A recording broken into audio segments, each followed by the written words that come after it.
Hey guys, back at you again with another visual upgrade from Adventure Life USA. This time, we're setting up the black Topo hood decal. First, roll it in the opposite direction to get it to lie flat. Then mock it up. Now we'll tape the graphic into place.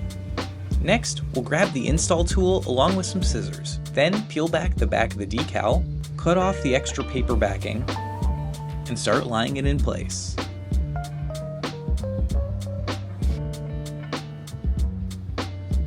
Now we can remove the tape, peel back the rest of the paper backing, and here you can just kind of let it loosely sit on your hood as it won't stick down until you press it. Now stretch the decal into place and start working it down. Just go super slow here as the front's a real challenge. Now add a little heat and remove any bubbles. And we're all set! Another huge visual upgrade in just a few minutes. Grab yours at the link below and make sure to like and subscribe.